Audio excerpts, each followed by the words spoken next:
Chicken check, microphone check too. If you know who said that, what West Coast based gangster rap group did that, you'll get a prize. Let me know though. Message me and be like, remember that thing you were talking about at the start of the podcast? The little jingle you said? Let me know who it is. I'll give you a prize, motherfucker.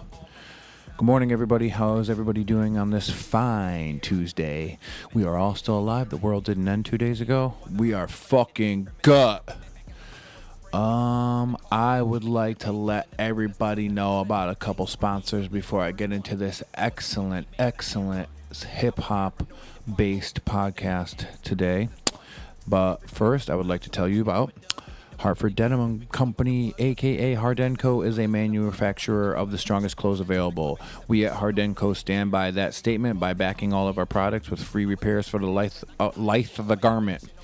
Made using only highest quality materials, everything we produce is cut and sewn in our shop in Hartford, Connecticut. We also specialize in the production of commercial aprons for, but not limited to, the restaurant, bar, and woodworking industries.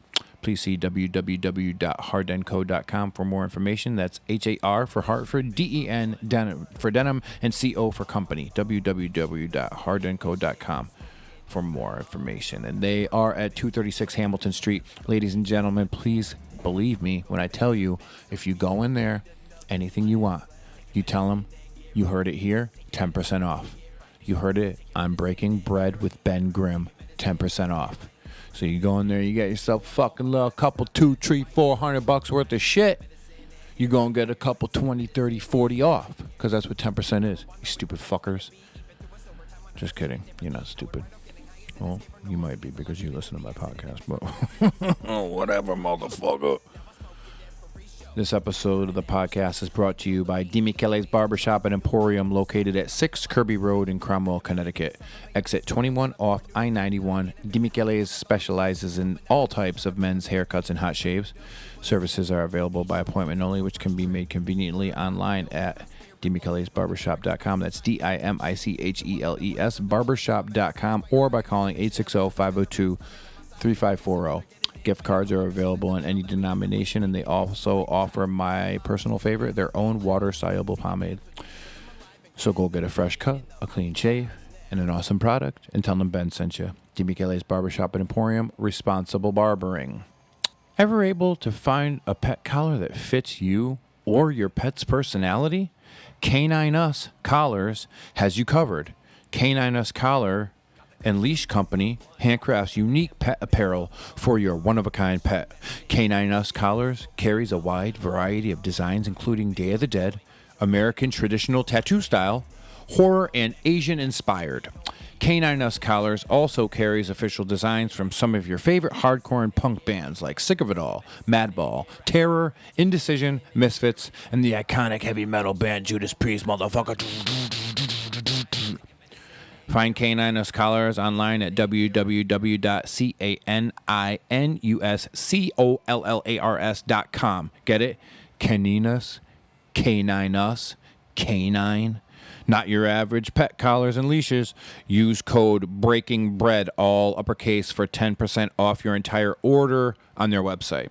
www.caninuscollars.com. Keep your pet looking fresh with the Canine Us collar. I got Goose a nice little Terror one. It fits his thin little neck, and he's got a nice long leash. And they also sent me a nice little fucking, it's like paisley, like Halloween theme, and then you flip it over and it's skulls, but their teeth are gold. He's really liking that. And I also got him a Terror collar, and I got myself a Terror keychain. So check them out. And last but not least, the beautiful people down at Story and Soil Coffee Company. Story and Soil Coffee Company is a multi-roast format specialty coffee shop located in the Frog Hollow neighborhood of Hartford, Connecticut. As much as we love great coffee, we love the community that brings together even more. Our space, though small, is curated carefully to be both efficient and homey. We want all to feel welcome here. Story and Soil, great coffee, better community. Real fucking sweethearts over there. They make excellent coffee. I'm working with them for a couple things over the next couple months. one of which we'll be talking about next week. And tune in for your chance to win a $50 Story and Soil gift card. You can spend it on whatever the fuck you want. Black coffee, Spanish lattes, Give coffee that they fucking serve there in the bag, fucking whole bean, whatever. Fucking pastries. You can put whatever the fuck you want. But you're going to have to fucking do what I say in next week's sweepstakes. But yeah, Frog Hollow area, 387 Capitol Ave. If you get off the Capitol exit and the Capitol is to your left, you take a right. You go down and you get to the block where Goldberger's and Little River Restoratives, they're right there on the left. Fucking beautiful little coffee shop. Love those guys. Monday through Friday, 6 a.m. to 8 p.m. and Saturday, 8 a.m. to 8 p.m. There we go. We are done with the sponsorships. Ladies and gentlemen, I would like to let you guys know about one of my favorite rappers. He hails from Hartford, Connecticut, and he's been doing it for a long time. And his name is Blacastan. Blacastan is a proud member of the Demigods and Army of the Pharaohs. He walks us through his whole history. I don't think he leaves out one bit. You know when they show you like NFL, like game possession clocks? You know, like Cowboys had the ball for like 32 minutes of the game, and fucking 49ers had it for 28. It was definitely Blacastan 58, Ben 2. I literally asked him 3 questions. This motherfucker drove it. I could have got up and went outside and took a piss and ate something and came back. He filled us in on everything Blacastan. So, ladies and gentlemen, without further ado, my bud Blacastan. I break bread, break bread, break bread, break bread, break bread, I break bread, break bread, break bread, break bread, break bread, I break bread, break bread, break bread, break bread,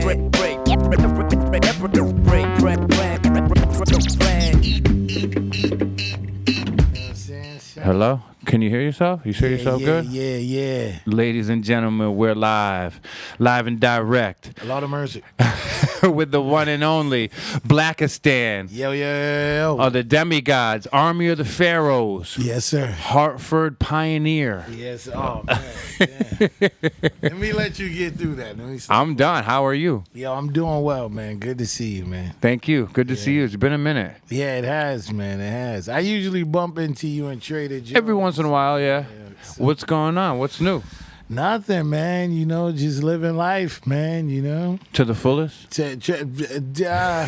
You are. I don't think anybody live life to the fullest. Not in 2017, bro. It's kind of weird. It's hard, man. Shit is kind of crazy right now. It's hard out here for a pimp.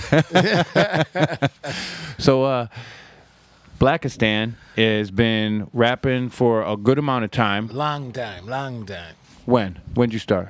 Yo, I started rapping when I was a kid, you know what I mean? Maybe 8 years old, 7 years old. And that's the oaky tale that everybody tells, yeah. You know what I mean? But it's true. It's like back then I would, watch LL and shit and get in the mirror and emulate with the brush and all of that shit. And I remember like writing rhymes like in 3rd grade, you know what I mean? For talent shows and stuff. And me and my boy Odell, we used to call him Dragonfly and shit. And, that was our shit. Before I was Blacastan, I was IROC Z. Ooh. But that's even before. That's better than my name before Ben Grimm. For real, I was Tito Jackson with an S-I-N.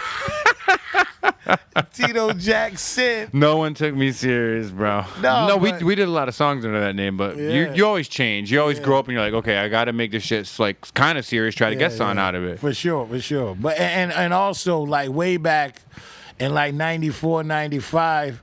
I was still rapping. I was rapping under Baby Black. But I guess there was a real MC in the underground named Baby Black. I think it was from Philly, maybe, if I'm not mistaken. I've actually heard the name before. There's 2 other Ben Grimms, but they don't spell it like I do. That's why I spelled mine like that. All right. And so that, you're going to run into that with hip-hop stuff. But we let out, like, vinyl locally back then. I still have it. And I was with a group back then, the Four Corners of Pressure. And that was like my first thing. So that was like way the fuck back. From Hartford? From Hartford, like right on Pratt Street in Hartford. They had a studio, and I got up with my man, and we started working on stuff. And it was right next to Charles Unlimited. I know that whole area, way yeah. the fuck back. So yeah, that was like even before they had a Blimpies over there and shit. So that's like way the fuck back. You're talking Abe's like clothing and shit like that, like that whole area. That's like Richardson Mall type shit back. That whatever it's called, whatever, and Tryon, the men's store on the corner that's been there forever. Yeah. Remember the bar upstairs from that called Lord Jim's? I don't even remember that. Dude, no one even knew about it. Somebody brought me up there one day, and I was like, what the fuck? It was like some secret society shit. I had never heard of it. It's probably still there. Eyes wide shut in the butt. What, so you're a Hartford native. You're a pretty well-known rapper. Yeah. As far as Connecticut goes, you're a very known well rapper, but you're like really been branching out and touching every little sort of you're American. You're a pretty like well-known American rapper. Yeah. I like to think you are. Yeah. I think you've made so a name too. for yourself, especially in the last 3-4 years. Of course, man. It's like what happened was back then I was always running around doing stuff, but I was in the streets fucking around, getting high and shit like that, and doing stupid shit, and I ended up going to jail. So like being a rapper back then for me was like, it was something that, I kind of freestyle, never really seriously wrote raps or anything. Mm-hmm. My man had a studio set up in his spot, and we used to just fuck around. We were listening to Wu-Tang, Tribe, J. Rooted Damager, Group Home, listening to that shit and just, what I realized? I'm kind of getting on topic, but what I realized is there's always been millions of fucking rappers. Yeah. As soon as like the inception of hip hop came, every fucking body thought they could do it. So it's not like nowadays, this shit is just oversaturated. It's always been oversaturated. Like hip hop is like an art where it's like a thing you do where any fucking body can do it. Like there's anybody can say. Top tier people, and then there's a million bottom feeders. Exactly. And then there's all them dudes in the middle. Dude, anybody can say cat, hat, rap, splat. Like it's a sophisticated thing, but it's still an unsophisticated thing too. So it's not like playing a fucking guitar. Yeah. You gotta where you gotta know your shit. Unless you're like an idiot savant where you just pick the shit up for the first time and you're Rain playing Man. like Hendrix. You know what I'm saying? That's you know what I mean? So it requires skill, but to a certain degree, and there is skill that differentiates against the whack motherfuckers and the dope motherfuckers. Right? So anyhow, what the fuck was I saying? I was saying like how yes, we dabbled, and it was always a lot of motherfuckers that rapped, and it was always a lot of motherfuckers that freestyle. So anyway, there always will be. Exactly, but I always felt like, I had a niche with this shit. I went away, got in trouble, went away, did some time. And when I came back out, I was like, I wrote and rapped in there and shit. So people in the jail circuit knew that, black is nice, blah, blah, blah. I wrote The Life of the Tape in 98 and while I was locked up. Mm-hmm. And, that seems like a jail song. That song is gritty. Yeah. Well, I love that track. It's like you sit in there and you're listening to all of this shit. And you're like, you're listening to Nas and you got time and you're just sitting around, you know what I mean? There's nothing to do. Exactly. And you just, it's a release, you know what I mean? And whatchamacallit, I got out like, I'm not going to fucking rap. I'm going to get out. I'm going to get a fucking job. I'm not going to get in trouble anymore. Pray, please, God, just let me just stay out and not get fucked up on drugs and none of that shit and just get myself together. So I got out and that was the plan.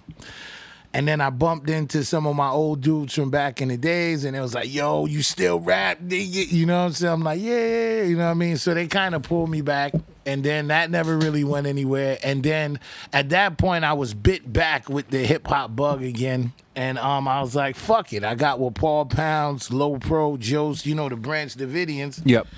But that was before we were the Branch of it. And it's like, yo, you rap? I was like, yeah. And it was like, you make beats? I was like, yo, your shit is fire. He's like, your shit is fire. And then we just started hanging out and making shit. They were all from East Hartford or like?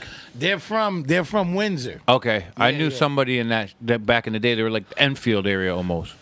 Well, that's DJ Stress. Oh, okay. And then in that mix, I came across DJ Stress too. And that's a funny story. Like I actually learned how to write 16s in DJ Stress's lab. and how to write on the spot and all that. But anyhow, we made the Me Against the Radio shit.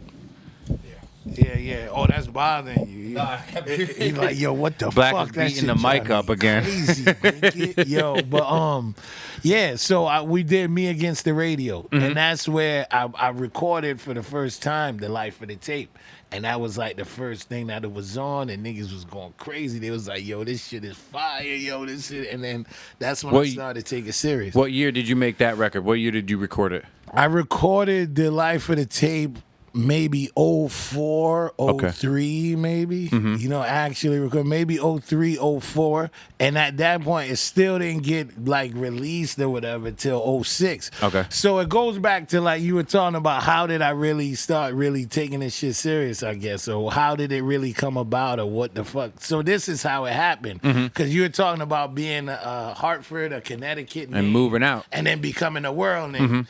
That's how the fuck it happened with the Me Against the Radio. We kind of made it, and we called it Me Against the Radio because everything was getting really super commercialized. Everybody was making mixtapes based on T.I. instrumentals and all of that type of shit. And we was like, yo, that's not the kind of fucking music we make. So we had original beats, and we made an original mixtape that was like an album. Yeah. Dude, we pressed the shit up. We might have made 300 copies or whatever. We started to hand it out locally and shit. And somehow the shit got online. Because, like, at that point, I wasn't even savvy with internet. Like, honestly. I don't think anybody was back in 2004. Yeah, you talking about LimeWire and shit like that. You Napster know? and all that Napster bullshit. and shit. So, I didn't know about that shit. I was just getting out of jail. I was out of jail for a couple years and shit. And we was just, you know, whatever. So, anyhow, one day, I forget who the fuck told me, somebody was like, yo, your shit is online and shit. I'm like, all right, you know what I'm saying? I didn't put it there. Yeah, and they're like, yo, your shit is on Chinese websites, you know, like crazy shit. So then I get to a computer and I'm looking, and it's like, yo, my shit was being bootlegged. Oh. Straight off the rip, off just the mixtape. They had like, you know, when you Google it, it was like on Chinese or Japanese, I swear. And I was like, oh shit, I was so happy. It's kind of not even a bad thing because you're like, oh, It's wow, not. somebody wants it. Exactly, because you make this fucking, this little underground shit that you're just doing locally just to pass around just for fun. So people like you could be like, yo, you nice with it. That's all. That's all you're doing it for. Not even money, just for like, yo, the kudos and what the fuck is that called? Not for the money, but it's for, Just, I don't know. bragging rights, I guess. Just to or get, whatever. not fame, but just like, you know. Just for the street love, cred. really. Yeah. Seriously, honestly, that shit sounds so oaky, but just for the love of like, yo, fuck the radio. I'll tell you right now, if I found out that my first release back when I was only pressing a CD was being offered by someone that was stealing it and giving it to people that wanted it, that's not even like, I wouldn't even get mad. I wasn't mad. You know what I mean? I was like, oh shit. Like, I started to feel like, damn, maybe I do have something that's worthwhile that people, if they would fucking bootleg it, I got something to work with here, you know? And so at that point, I like Army of the Pharaohs wasn't even a thought back then. Like, we used to listen to fucking Vinny Paz and Army of the Pharaohs and Jedi Mind Tricks. Like, yo, that shit's hot. Like, that's what underground is about. Like that shit, like company flow shit. Like, Yeah. That was like, some of my first like real hip hop. all the raucous shit, like the Last Emperor, you know, even the Last Emperor with the Secret Wars and shit like that. I would listen to shit like that in jail on the college stations. Like, yo, like, I didn't even know About that shit. this kind of shit existed where a motherfucker could write a rap about fucking comic books. Like, to me, it was just like, You're like, Mobb Deep, I'm made for that. Nas, Group Home, you know what I'm saying? Yeah. Black Moon, shit like that, you know about. And that's when I started to understand, like, yo, this shit is vast. It's you know? more than what you thought and what you were growing up to. Exactly. Yeah. When I first got my first records, it was just like a guy on my paper route was giving them to me for payment for the paper every week. Yeah, yeah. And I was just getting like Terminator X, Yeah.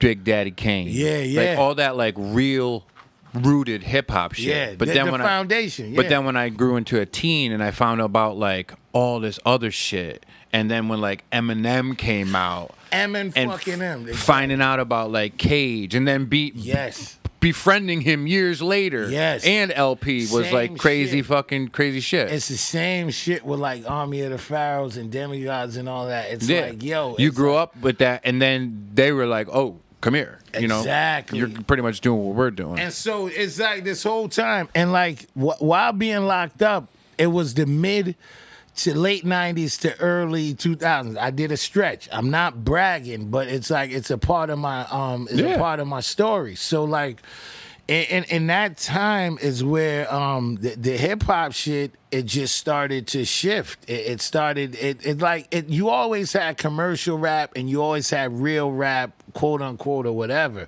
But at that time was like the indoctrination of fucking Puffy and the shiny suit shit. Do you feel like when you went into prison, it was one thing, and when you came out, you were like, "What the fuck is this?" Yes, and Isn't that strange? And while I was in there, I was seeing it happen. Like Wu-Tang went from being just the best shit to like, at some point, it was like a divide came. It's like, dude, it's like imagine getting in the fucking ocean, right? And going to the point in the ocean where the salt water meets the fresh water. Yep. And seeing that. And you're like, what the fuck? Like you're witnessing that.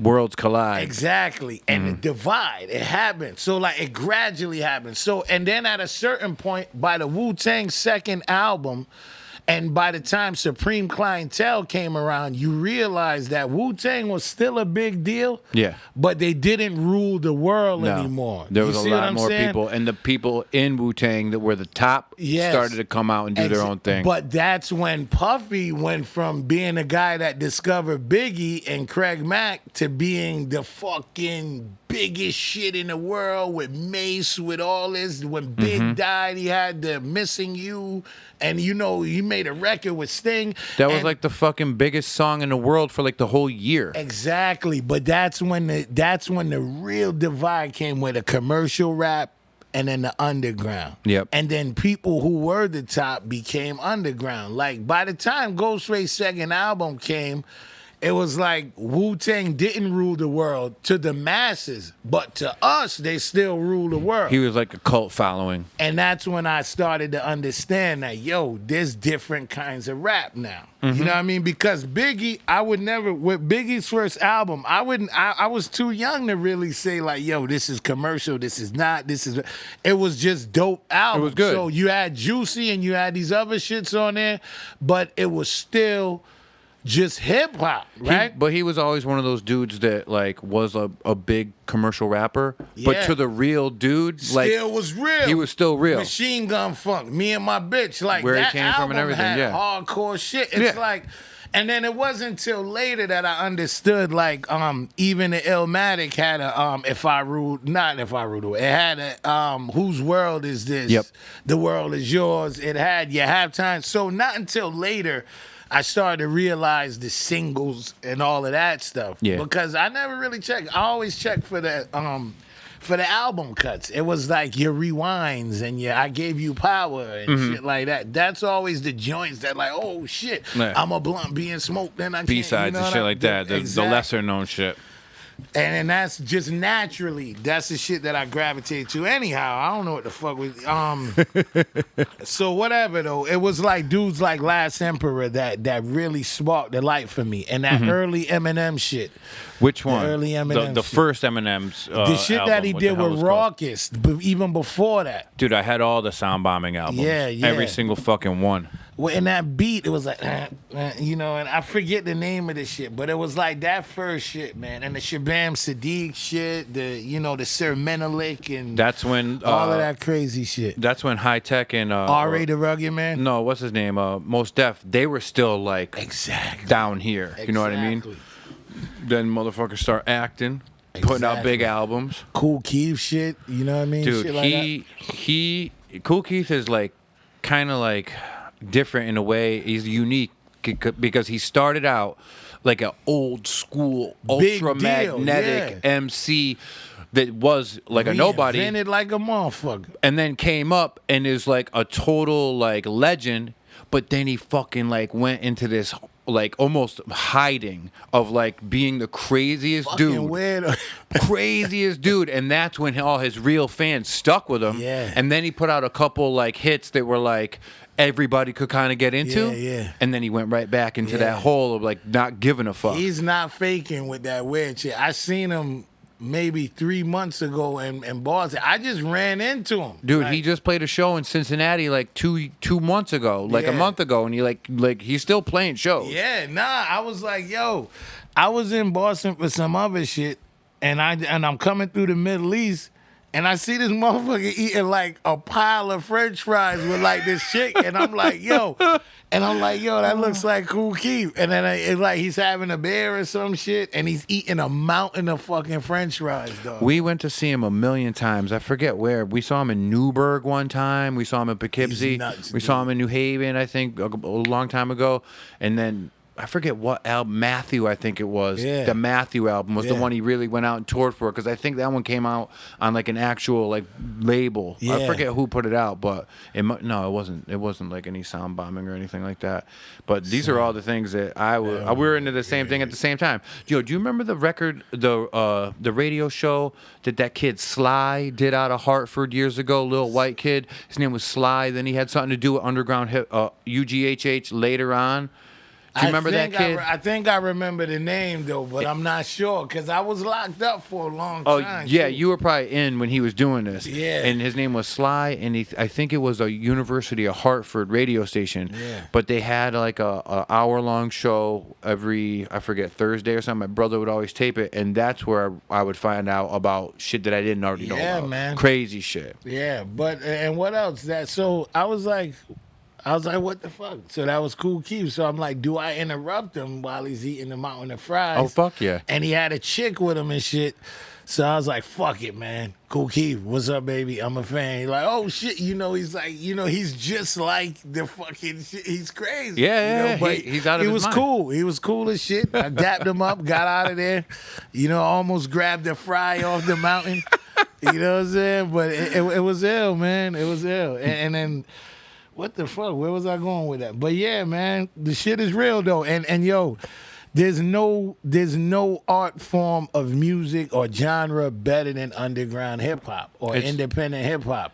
It's really like, It's the best shit ever, man. It's like you can really and in discovering of that and seeing, dude, like I keep referring to The Last Emperor because that shit was it was amazing. I met the dude who produced that record actually at a Czarface event. really. Yeah, and he was cool as shit. But yo, it's just like it just opened me up. It was like, yo, you can be who the fuck. This dude's named Sir Menelik. There's crazy, crazy things that you can just be whatever. And even like the Dooms inspire that train of thought too. The MF Oh, Doom, yeah. the Kool Keith. Not saying to just be weird or be gimmicky, but it's like, yo, It's be whoever rememberable. you want. And You it's can memorable. Be Ben Grimm. Yeah. Be whoever you want. You know what I'm saying? Do you remember Scaramanga? Mm-hmm. Yo, that was my Yeah. 7 Eyes, 7 Horns album. Oh, for sure. That Yeah. fucking one hit off it. Boom, All of that shit was fire. boom. That one All album, that shit dude, was that fire. shit will still make me like bang my head. That dude was awesome. What else? And you know what too? It was actually this white kid I was locked up with. He put me on a lot of that shit. And I was like, yo, I ain't gonna lie. Like that was like one of the first white people that I really bonded with like that. And you're like, how the fuck does this dude know about how all the this fuck shit? am I so cool with this dude? And was through music. It was like, and not to sound crazy, but the neighborhood I grew up in, it wasn't any white people there. Yeah, You but know what I'm saying? I've seen it happen a million times, and it's kind of cliche to music. say, but It like is. music does do It that. is. And then after a while, man, life is great. So I get out of jail and I kind of start dabbling. The Me Against the Radio thing starts to catch on and shit. And so the light is on. You know what I mean? I don't know what I'm doing yet. I'm barely learning how to really structure 16s and shit like that. If you listen, I just, I produced mad beats on that shit and Fruity Loops and shit. I just was kind of just doing whatever. And it just worked out. And I still didn't know, like, yo, I'm going to be professional rap or, yo, I'm about to really try to do it. It still wasn't to that level. It was just like, we did something cool here.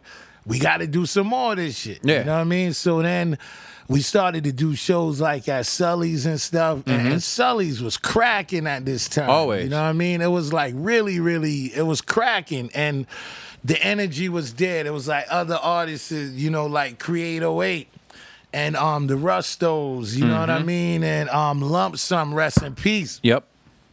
And all of that was going on, man, and it was popping, and the whole crew that was over there. And then, you know, we started to perform there. We would perform at the Webster Underground. We was doing all of that stuff, and it just started to catch a little wind. And then we was like, all right, so this got a little attention. I was with my crew, you know what I mean? Was like, yo, the Branch Davidians, Low Profile came up with that. Jose, I don't know if you know him. I do. I've met him before. And Influence, I know. Pedamonte. Okay. Yeah, he. Oh, Chris? Chris, yeah. Oh, yeah, okay, I know who he was is, a part of definitely. the crew, and Paul Pounds and Correct. You know Correct, my homie that we saw it be together. Correct That's one. What, yeah, that's what they. Dude, Chris Pedamonte, actually, I put up like a thing, like anybody wants to get their music played on the podcast, like send me some shit. Yeah. And I got an email from him. He sent it to me the other day. Yeah. So I'll probably throw it at the end of one of Yeah. these or something. Like, Nah, that's my man. dude, So- all them people in Connecticut that were doing that shit back then are still doing it Yeah. because it's just like, I always told myself, and I know a lot of people always, like, they live by the same rule, but I always told myself, if I ever get like any real criticism, like you fucking suck at rapping. Yeah. That I'm Nobody's ever. no one ever does. You know what I mean? Well, like, you gotta be really bad for somebody to look at you. Yo, you gotta be like, you know. What I mean? But that's the thing. There's like you said, the beauty of like underground hip hop is like anybody can do it, but the shit that stands out is the shit that like stays and everybody will notice. You know what I Yeah, mean? And yeah. all that And other shit that's just hard. keeps floating down the river, and then you can pick out what you want. That's hard, and it's hard to stand out, you know. And you know, the real truth with all of it is like, yo, it really requires dedication and work. Yeah. You know what I mean? And that's what I think a lot of people don't see. Like, you know, Apathy is arguably one of the best rappers. Period. Like, fuck Connecticut, fuck everything. App is one of the nicest fucking rappers I know, and I put that with any rapper that I listened to or grew up listening to or whatever. Did you see that like best bar shit or that 16 shit that Yeah, he that was he like got the that like a other month day. ago that like you had to vote? Yo, and listen to me, that's well earned. I listened to 100%. every single one, and I'm not saying this just because I know the dude, but there were some other 4 huge names on there. Of course. And his fucking verse was seamless, fast, and like all the way Yo, to the end. He's fucking incredible. Boom. He that's it. You know, and so like what I mean to say is this, right? There's some things like having talent, you know what I mean? There's things like developing talent, right? And then there's things like being gifted, being exceptionally gifted, right? And then there's those motherfuckers that just work at their fucking craft. They were meant to do it. Tirelessly, endlessly, non-stop. You know, and those are the things that separates the motherfuckers that really do it and the motherfuckers. You know what I mean? If you're willing to put that work in, and you're willing to develop yourself and put those painstaking, write the verse and write it over Until and it's put fucking that word and perfect. put that word, and you live in the lab and you're willing to do that, dude, I don't see why it wouldn't work. I don't see why it went, but you know, there's people say, yo, I put that work in. No, you but do didn't. you really put No. that work in? Like, there's a difference, man. You know, and that's why of recent times, I still do my thing. But I've never excelled at that level of it. It's just to a certain point, it's like, yo, you really got to work hard at this. And like the way our music is right now, it's not good enough to put an album out now.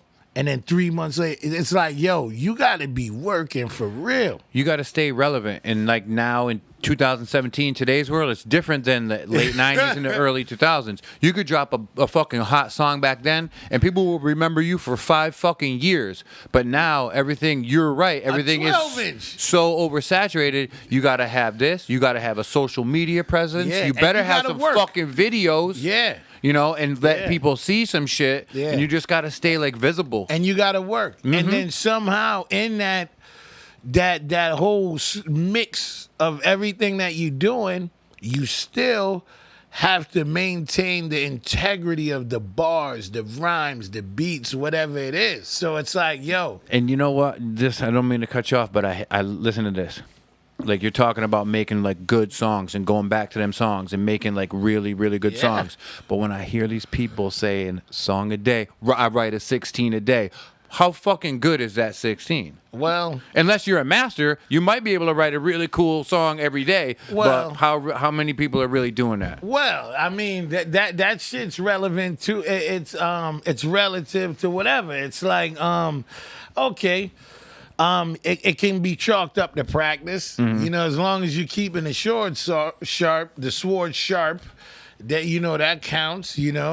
And you just gotta just keep working it. You know what I mean? But it's the work, it's the practice, it's all of that. It's like every time I pick up the pencil to draw, it's not gonna be a sick piece, but at least I'm developing. I'm still developing and working. It's like if Ghostface told me he wrote a 16 every day, I would believe him and know that it was good. But like fucking Joe Schmo on fucking Facebook, I would do a 16 every day. Okay, I don't want to hear it. You know what I mean? Exactly, man. And it's a crazy thing, but and then what else happens too? Like, okay, when you're in the basement and you're doing it and you're making your Me Against the Radio and it's no big deal, you don't have any pretenses with it, you're just making it, it's like, whatever, I'm just doing this for me and my homies, blah, blah, blah. Mm-hmm. It's that. But then when you get to a certain level where people are looking at you, you're trying to do this, and then, it's kind of like, even in the underground, the pressure is on. Oh, yeah. Because even in the underground, you still need a Simon Says, get the fuck up, dum, dum, dum, dum. Yeah. Wave your hand to the side, right? You still need that, so it even if you're underground, the underground is underground. You still need that. You still need that record. Everybody can vibe to. You need those definitive records. You need those records that are gonna stand out. You can't just rap anymore. You have to structure this. You might have rhymed 1,000 bars and it was incredible on your first mixtape, but now you got to make a song now. I don't care what anyone says. The underground is wide open. It's free to expression and all of that. But at some point, you have to make these records that work, that do what they do, and that translate to something you could put a video to. Because somehow there's still some sort of a structure and there's still some sort of a way that music has to be presented and sold. Yeah. It has to be put attractive. Together a certain way to sell it. Yeah. Even if you're selling it to an underground kid who only reads comic books, even if you're selling it to a political kid who only cares about political issues, there's a certain way you got to put it together for it to work. It's like Wu-Tang Clan ain't nothing to fuck with, it's like cash rules everything around me. Cream, get the money. It's got to be catchy. METHOD, man. It's still got to be a certain way for the shit to work. Like, even Mobb Deep, they made the grimiest, dirtiest shit in the world, but it still was put in a way that you could feed it to the people. Yeah. So like I learned that, and that took a big, it's like, yo, you got to make definitive songs. Yo, you got to make songs that resonate. And it can't be corny. You can't be reaching. This shit, you gotta, there's a formula. There's a way you gotta do it, even MF Doom made songs that were put in like, accordion, whatever else he did. I forget the names of the joints, you know what I mean? But he still had those joints. Deep Fried Friends. Exactly. That was my favorite shit for a while. And the packaging. And then you realize that, fuck, I thought this underground shit was just all freedom expression. I thought I could do what I want when I want. And then you realize that, independent music is still a machine. It's just on a smaller scale than mainstream.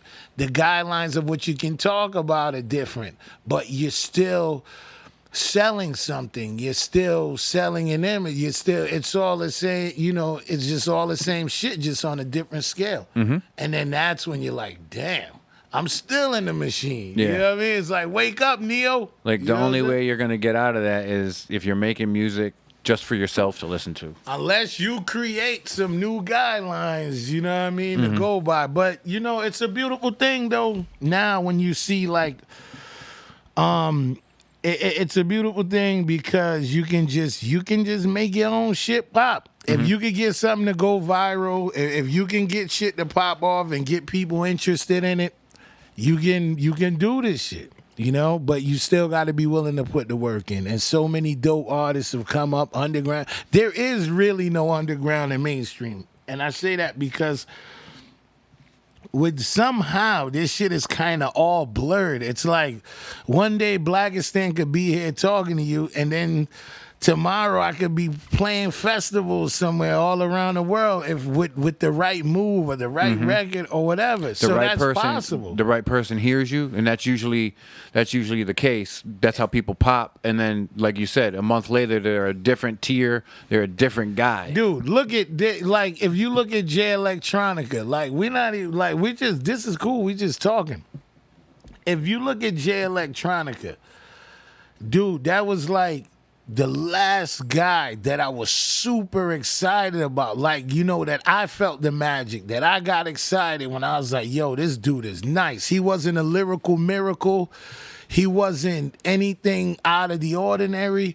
He just had like, I believed like, you know, the way his shit was just so honest to It was me. different. Like, That's what made it different. Was so honest. And yeah, like, he visceral. wasn't trying to like out rap it, like you know, he wasn't doing none of that. It was just like some MCing type shit, and he was from way down south. He rapped like a New York dude. The shit that he picked to rap over, it was like that shit was music to my ears, and I was excited. But I brought him up to say this. It's like, look, he came as the undergroundest, nothing about him mainstream, and then all of a sudden he was just underground playing underground stuff, and then he started to do that, and he just rose through the ranks. You know, relationships with some of the most commercialist people you could think, Jay-Z, Puff Daddy, you know what I'm saying? So it's like that was like the line is blurred. It's like, dude, they love J Electronica, I love J Electronica. You know what I'm saying? So it's like, yo, you can do that shit. It's like, yo, who's to say you can't? I'm trying to think of another example. It's like, there's so many examples of that. So the lines are fucking blurred. Yes, you got your little Uzis, you know what I'm saying, still. But you also have like your Wiz Khalifa's who kind of started underground and then blew up to, you know what I mean? A different style, different way they did So it. Yeah. it's blurred. It's like, it's blurred, you know? It's like, you could do whatever the fuck you want. You just got to figure it out, create it, do it, make it pop off, whatever, man. You know what I mean? And these days, man, I love music always, but, you know, I'm focusing on a lot of other stuff right now. You know what I mean? You get Trying older, to- you get different like priorities. Exactly, man. What were you listening to in the car on your ride over here? I was listening to The Breakfast Club, The radio show. the radio show. Okay, I thought you meant like the Breakfast Club, the Molly Ringwald? the fucking soundtrack with Nah, Smith songs and shit on it. That would have really respected that. I would have been like, holy shit. Nah, but you know what though? Like, recently I haven't really been listening to like much hip hop. I'll tell you know? right now, dude. Like, I listen to this. Like, I Yeah. listen to a lot of listen to podcasts. a lot of podcasts. And if somebody drops a hip hop album, I'll listen to it. Yeah. But I'm not like rocking it like we did when we were younger. It Nah, stays it's in the not deck. the same. I want to hear it and check it out, and there might be something I like on it, but I'm not doing that no It's more. not the same, man. It's like sometimes I just want to tune all that rap shit out. Yeah. You know what I mean? That's how I know that Especially I'm getting being a old. rapper, yeah. Exactly. Sometimes it's numbing. It's like, Yeah. you know what I mean? Because like now, some of it, like with dabbling in music and stuff, it taints it for you. It's like now when you're listening to song structure. You're listening as a rapper. You're listening to, oh my God, he just rhymed that word with that word. No, he didn't do. You know what I'm You saying? have a different way of like gauging everything. Yeah, and it becomes almost stressful to fucking listen to shit sometimes because you're like dissecting. I could only imagine like what a jazz musician does when they're like, oh my god, that note is terrible, or like. If a singer listens to music that's out right now, oh my God, they tuned his voice, you know what I mean? So it's like, now I see. And I'm trying to not be a bitter old man with this, you know what I mean? Like listening, like, yo, this ain't rap. It's yo, inevitable, bro. and I'm trying to embrace like some of the stuff that's going, like, I like Rick Ross' last album that he put out, you know? And like, people would probably kill me because it's like, yo, I like Meek Mills, you know what I mean? Dude, there's plenty of Meek Mill and Rick Ross songs that I like. Yeah. Like, that's not to say that they're current, but both those guys have definitely put some shit out that I definitely thought was very, very hard. Exactly, you know? But I couldn't even really tell you what I've been listening to for new rap. It's totally dog. different, man. Me It's neither. totally different. Me neither. I man. listen to like every time they have like a Run the Jewels song come out. Yeah. But only because both those dudes were doing some shit back before. For sure. But You know? other than that, man, like it's not. There's really nothing going on. When did you do Master Builder, the first one? Shit. The first Master Builder might have been like 09. And then you did 2. You only got there's 1 and 2, right? Yeah, but see, like, the first Master Builder was just like, it was like a free mixtape kind of thing before my first real album drop that I did with Brick Records. Okay. So we kind of did, was it? Yeah, it was before then, and we dropped that, and then it led up to the album. I remember Brick. Are they still a label? Yeah. Where are they from? They're from Boston. That's okay. like they put out a lot of early Jedi stuff, you know, stuff with Apathy, 7L Esoteric. They put out stuff with Rex, Terminology, Big Suge. You know, they're out of Boston. Did they ever put out a Slain record? Well, I'm sure they did, yeah. And they put out the recent with Terminology and Slain is coming through them. So yeah, the Acro, Mr. Lift, I always believe forget. stuff. I always forget. Acrobat's from Boston, right? Yeah. Okay, yeah. I always forget that. Yeah, and whatchamacallit? So, yeah, man, I hooked up with Brick, and we got out that the Black Sabbath album, and that was like my first real thing. And then it was like, yo, this is real. There's labels that put out bums like me and shit. You know There's what I'm saying? labels for everybody. Exactly. Me and Chum got a goddamn record label. Exactly. You know what I mean? Anybody could do it as long as you got people that will listen to the music from the people that you're putting it out for. Yeah, and who gives a fuck how big it is? The returns are marginal, you know what I mean? But in regards to what the record is and what it does, the records have been successes. Mm-hmm. You know what I mean? Because even there, you know, you gauge what you put in, you gauge what you put out. We put out the Watson and Holmes that dropped in July. We did through Brick and Okay. Brutal, which is Stu's label. Okay. And yeah, man, that did well. You know, I personally packaged and shipped out all of that stuff myself. You know what I mean? That brings me to my next question. You did all the artwork on the front of that, right? Yeah. And you did some artwork for me too. Oh yeah, that's a classic. Oh, dude, I love you look it. like Prince in that joint. Dude, I love it. And so, for the people that don't know, Yeah. Blacastan, and I'm definitely not dumbing down your rap abilities, Dumb it down. but yo. I definitely think like you are like nobody really knows. Like you don't like. Where'd you learn how to draw like that in prison? Some of it, but I always You're did being that very since I was a modest kid, because yeah. this dude is making some of the coolest looking colored pencil drawings that color I've ever pencil seen. and markers and stuff. Yeah, we slapping it together over there. And it does have sort of a mild graffiti look to it, but Yeah, you it's could sit influenced. down and draw a picture of somebody's fucking kid. Of course, To the yeah, T. Yeah. Okay?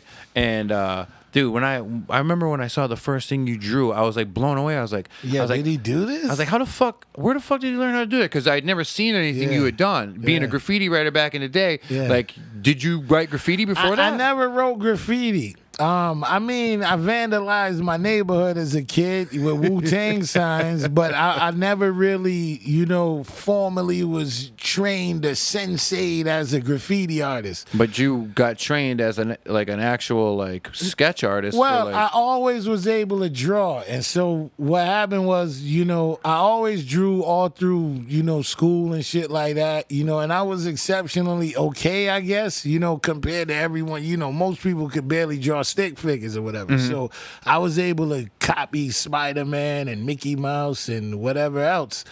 And when I went to jail is when I really had time to sit down and really get nice with it. So, in like the prison art programs or whatever, there was one teacher in there that took a liking to me, and she was a nice lady, and she just challenged me, She was like, well, you draw cartoons very well and you color very well. Why don't you do a self-portrait? And I was like, nah, I don't do that realistic stuff. You know what I mean? I was like, nah. She's like, well, I challenge you, and I did it. And the first one wasn't great. I looked in the mirror and I drew myself, and it didn't really come out great. But it came out good enough where I was like, yo, this shit's straight. You know what I'm saying? If anybody's curious, go on my Instagram page and look at my profile picture in the little circle. That's drawn by Blacastan. Yeah, son. You got the shiny hair. That's the likeness of Ben Grimm in the eyes of Blacastan. You made me look really good that day. Yeah, son. Yo, you look like a Latin lover. Oh, dude, I look totally Puerto Rican. I love it. Well, I'm Italian, so it's kind of Latin. Damn, man, that's fucking great. I was blown away to the point where I sought you out to get a piece from you. And I appreciate that, man. I appreciate that. I was like, fuck that. Let me blaze this up. Rappers, if you really want some good artwork, he's definitely definitely taking offers. Yo, but I started to develop, and then I would always look at the graffiti in the back of the source, obviously whatever was around here, and I started to get tight with it. But I had, like I said, look, I had time to put the work in because I was in there with nothing else to do. So like you said, I didn't write, well, I wrote a 16 a lot in there too, but that's how I passed my time. Yeah. Because, you got to have like routines. You got to have things that you do to get by, man. I'm OCD and routined from that. Yeah. And I only did 9 months in prison. Exactly. But still, you do the same thing every day for how many ever days, 100, 200, 300, 400 in a row, and you're just like, you never forget that. You get nice with it, and so like, and then, that's what I did, man, and I always had a passion for it, and then, I still do it, all of these things are awesome talents, right, to have, and they're cool. You look and be like, yo, that's fucking, I wish I could do that. Or whatever. People always say that. But it's like, these are the things that, dude, the term starving artist is not a loose term. No, it's like, real. it's so many talented people with visual art, with whatever, with rhyming, whatever. But it's so hard to translate these things into a life, it's hard to translate these things into a home, into a car, into a stable living. And so that's where the divide comes, where like now, I couldn't imagine how someone would really make it as a visual artist. Like you would have to, like, if I did portraits for a living, I would literally have to sit and just draw as long as the day is long. You know what I mean? And it would just have to, work would have to be coming in nonstop to maintain the kind of lifestyle that I have. Not saying that I'm driving Maseratis around, but I got some shit to pay for. You know what I'm saying? So it's like, it's all crazy, man, and none of it is without hard work. So, no, definitely not. You ever tried drawing anything other than like portraits? Well, that's my main thing, like that's all I've really seen you do. Yeah, I think really. Yeah. You got a couple pictures out there I've seen you put up on your other Instagram with like you got like trees and shit in the background, like other stuff, but like you primarily do like people's faces and stuff. Because that's like the area that I focus on. I'm trying to expand. I even thought about like going back to school and stuff. Dude, you know what I mean? That would be an excellent opportunity. So now as I'm getting older, man, my aspiration aspirations are, changing. My mind, I'm thinking about stuff that I never would have thought about. You know what I mean? In the younger times, man. And I, you know what? Overall, I'm loving life. Life is good. How old is You know what I mean? Blacastan? Blacastan is 37 years old, dog. You're younger than me. I'm Why did younger I than think you were older than me? Because I got the grandpa vibe, dog. You're a young dude then. You still got a lot. Dude, I'm going to be 40 in January, and I feel like shit is over. Yeah, well. You know what I mean? Like, I feel like the new chapters, because I'm approaching 40. You know what I mean? And the whole thing is like, dude, you want to have a certain quality of life, man. You want to have a certain quality of life by the time you touch the 40s, man. Because you kind of like, yo. you got to set it up. Yo, you get, I had a lot of time to goof off, make mistakes, get in trouble, do all of that. But, yo, there comes a time where you're going to be like, yo, I want to stop working. I want to retire. I want to have some shit, man.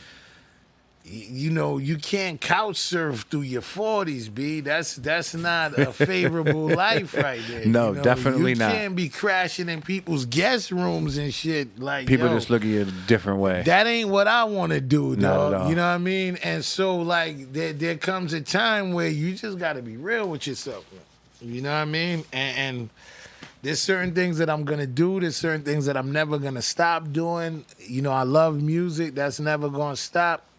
And I love art. These are the things that make me who I am. Like, if I can't do these things, then I can't be me.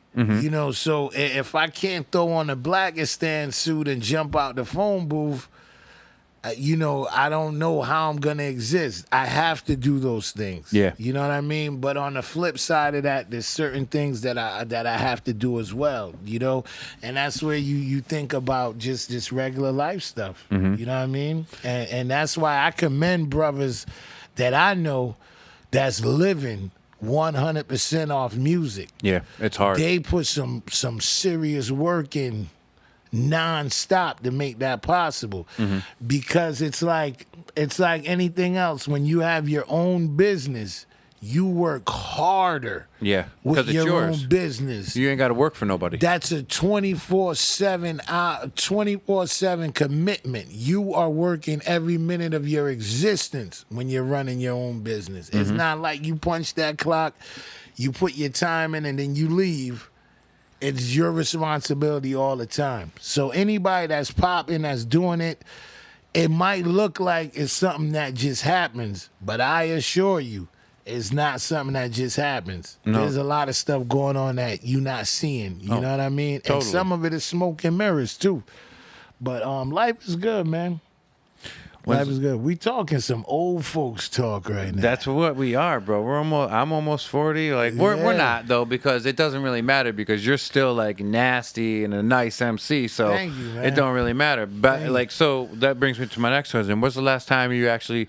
So you did the Watson and Holmes shit, but are you like writing for some other stuff? Or you just writing for things here and there? Like, Well, you got any projects in the works, or you got anything? I'm working on Watson and Holmes 3. I got a few features that I'm knocking out right now. I'm not even gonna let out who those features, but they're good. They're good underground features, like with some staples that I'm working on. I'm appearing on their records. Cool. And it always blows me out of the water when people reach out to me. Especially like pairs, and they be like, "Yo, hop on this. We need you on this. Yo, go," you know what I mean? And Doesn't then it feel good? Yeah, we start talking that Wu-Tang talk. That yo, God, yo, you need to lace this guy. You know what I'm saying? And it feels great, And when you realize that, yo, you met people that you looked up to. You've worked with people that you looked up to. These are your friends. Some of these people you can pick up the phone and talk to. You know what I mean? It's still sobering. It's like, yo, is this really real? You know what I mean? And all of that's great, man. And just the the experiences and the knowledge that you've gained from doing this stuff and traveling, going different places, and yo, like really, man, really inside, man, the person who I am, I'm like, I can't. Sometimes I sit back, like, not to be on no toot your horn shit, like, yo, I'm really a fucking artist. Definitely. You know, and it's like, yo, like the way that I look at the world and the way that I look at things and the way how I see things and what things mean to me and all of that, dude, I'm a fucking artist. Like, I don't look at this shit like on no okey doke shit. Like, I look at this shit on like with a deep lens. You know, and I realize too, like, yo, I'm very hard on myself. You know what I mean? And you get, like, I think a lot of rappers, the more exposure they get and the bigger they get, the harder they get on themselves. Yeah, and it is. And sometimes you just need to decompress. So at a certain point through rapping and doing all of that, man, I get to a point where, like, yo, I'm like, well, fuck all of this, man. You know what I'm saying? Fuck all of this. Fuck all of this that I'm feeling. Fuck all of this competitive stuff and all of that. I need to decompress. So with the last Watson and Holmes, the first one, dude, we let that out 4 years ago. It's been 4 years. And then in July, I let out the second one. And you can't do shit like that. Like, yo, if you want to have a successful, prosperous thing, in this thing, you can't do shit like that. Like, yo, that was like off of the heels of Army of the Pharaohs 2 records in the same year. Yeah. You know, we was out on the West Coast. We did shows, the whole army. We did Philadelphia. It was like catastrophic. It was crazy. You know what I'm saying? I'm like, yo, I'm a rap star. You know what I'm saying? And then we came with the Watson and Holmes and cat-tailed off of that. It did well.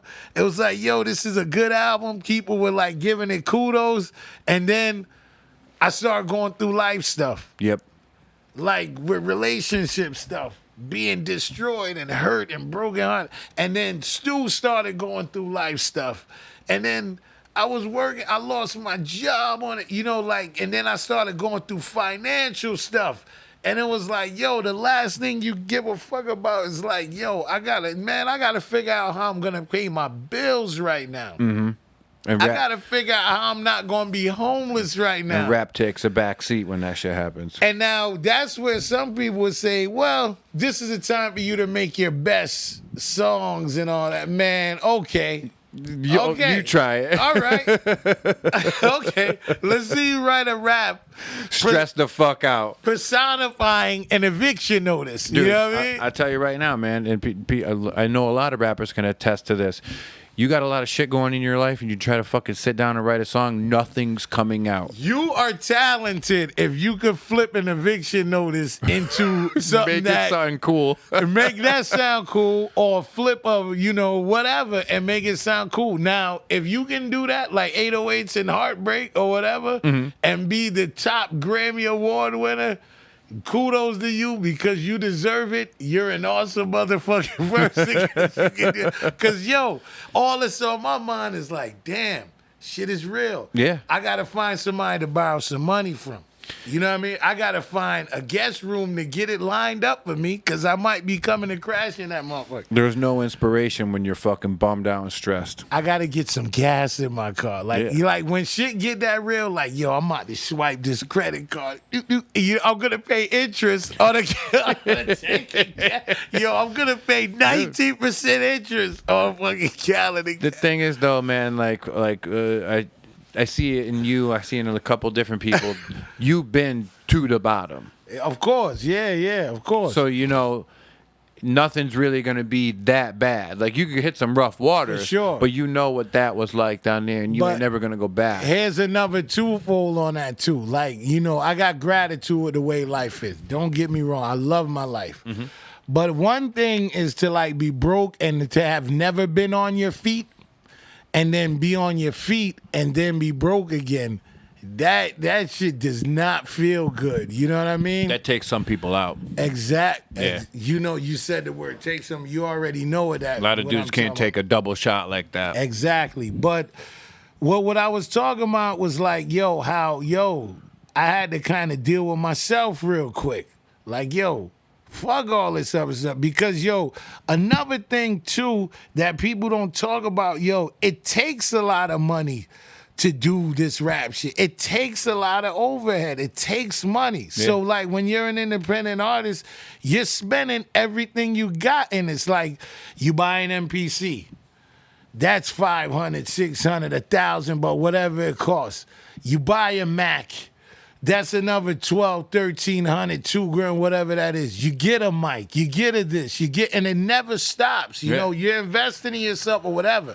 You press CDs up, you set up digital distribution, you do all of that. You're dumping paper in this. You know, like, so even with the artwork, you do this, you press up your vinyl. You know how much it costs to press vinyl? Yo, so can you imagine? It's hard, man. It's You so see much. what I'm saying? So, like, it's like, yo, it's like this money has to come from somewhere. Mm-hmm. You know what I mean? This money has to come from somewhere. And this money has to return. Yeah. You know what I mean? This is very important that this money that I spend returns. And it's not like, oh, I got to break even now. No, I got to make something so I can make the next one. Exactly. Yeah. And not to mention, the thing that's priceless is the time that you put in. That shit is priceless. Mm-hmm. You know, like 4 years ago, I was 33 years old.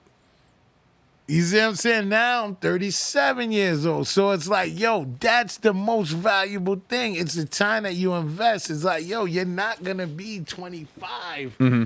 You're only 25 one motherfucking time. True. You know what I mean? That's a good way of looking at it. 4 years. Carpe diem. 4 years. Carpe diem. 4 years. We're about to hit the hour mark. Hell yeah, we back. We back. Old man talk, baby. But I ain't gonna put you on the spot, and You're gonna make me rap. I can edit this out if you don't want to do it, and nobody will have ever heard it. Make me rap. But if I lay down like a something in front of you, I could lay the beat over it later. You got some like a 16 no one ever heard yet? Shit, I don't even think I got nothing nobody ever heard, man. I don't be just writing 16. It's totally fine. I could pull that whole piece out so nobody even heard that. Yo, this nigga put me on the spot, man. Yo, rap, you old motherfucker. You know what? I don't even need to pull the phone out and play a beat. Just give me something. Acapella. Get up on the mic. Something. I'm just gonna spit something for you here. I don't know what I'm gonna spit. I know you got something in your mind. My mind is like totally tuned out right now. I'm bringing you back. I'm pumping life into you real quick. I'm like semi-retired right now with this shit. I can't. Yo. What do I have for him? What do I have? Yo. I'm just gonna spit a safe better here. Like, do it. Yo, me and my co-D, tight like Havoc and P.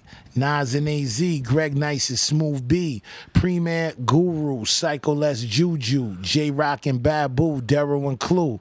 Ken and Ryu, Meth Red, Butter and Bread, Barney Rubble and Fred, Dre and Eminem, Magoo and Timberland in them. Busta Rhymes and Split Star, Black Star, these are joints that I bump in my car. Turn the volume down, Polly on a cell phone. I get bloody money like Nori and Capone. I be living proof like the group home. Yeah, this the type of rhyme that had you busting your gun. Wanna give a shout to Fat Joe and Big Pun. Rest in peace. Much love to the West, but I'm repping the East like the Diaz brothers, Tony Touch and Doo-Wop. One love, forever repping hip hop, and you don't stop. Ooh, all right. Perfect. See, I was gonna. I knew you recycling them fucking. I knew you weren't gonna not do it. Marv did it. You know who didn't do it though? You know who didn't do it? App didn't do it. App didn't do it. He was like, "Yo, man, I don't like to rap on my days off." And I was like, "Okay, I get it." We were talking that same old man shit that me and you were talking. My mind is numb with my man. My man. Yes, Thank you. Thank you. Well, you know what, man? You know what happens? What? You start talking that old man shit, and you forget about rap. Just shifts gears. you go to AARP mode and shit.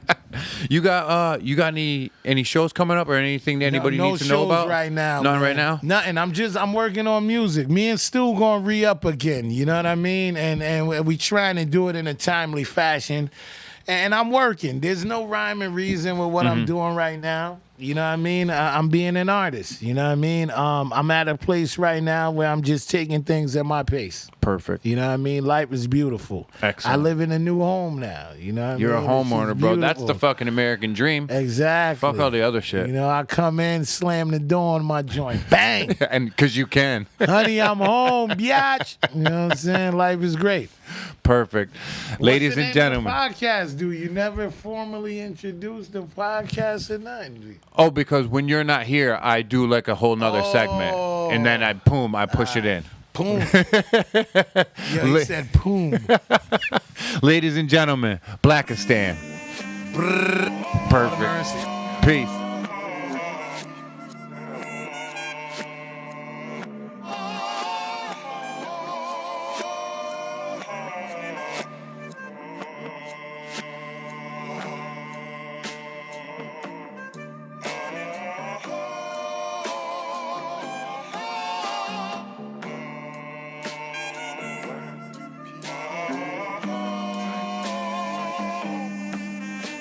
Got the kush up in my blunt, got the chem up in my bone. Bitch, you best to hit this shit, we smoking all night long. Got the perp up in my joint, got the cookies on my dab. Smoke them back to back, so we gon' need another slab. Take your medicine and get right. Take your medicine and get right. Take your medicine and get right. Take your medicine and get right. I've been fed the fiction for all my life. It's not black or white, I bring truth to life. So take your medicine and get right. Take your medicine and get right. Me and marijuana are a complicated thing. Reminiscing how we met back in 05, it was a spring. Waiting for a friend to call when I finally got that ring. Used to never wanna smoke, but then I thought I'd have a fling. Sour diesel in my first blunt. I was a rookie, man, I can't front. I was paranoid and part overjoyed that I could experience this once. Everybody throwing vibes, so we picking up a dub. But you know we get it good, cause we coolin' with the plug. Plus he got it from his cousin who was brothers with the blood. So I had to cop a Dutch if I wanna join the club. Anticipation all in the air, ignoring what they taught me in there. I was past an L and I got high as hell. By definition, no longer a square.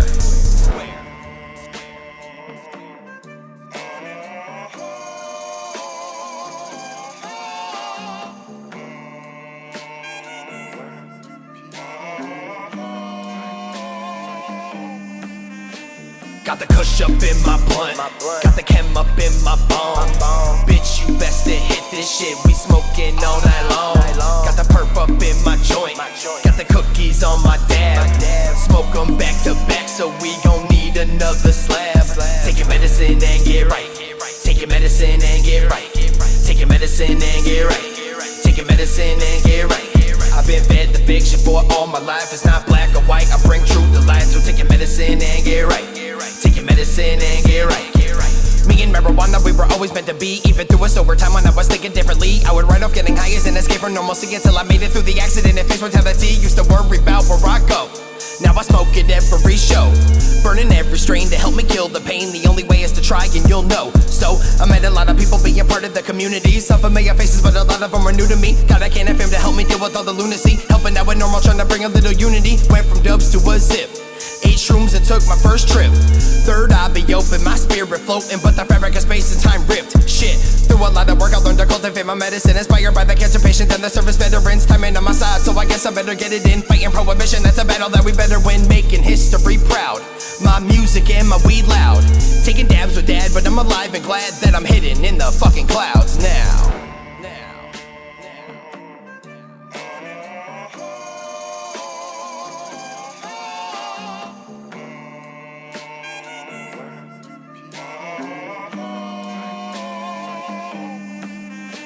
Got the kush up in my blunt, got the chem up in my bone. Bitch, you best to hit this shit, we smoking all night long. Got the perp up in my joint, got the cookies on my dab. Smoke them back to back, so we gon' need another slab. Take your medicine and get right. Take your medicine and get right. Take your medicine and get right. Take your medicine and get right. I've been fed the fiction for all my life. It's not black or white, I bring truth to light. So take your medicine and get right. Take your medicine and get right.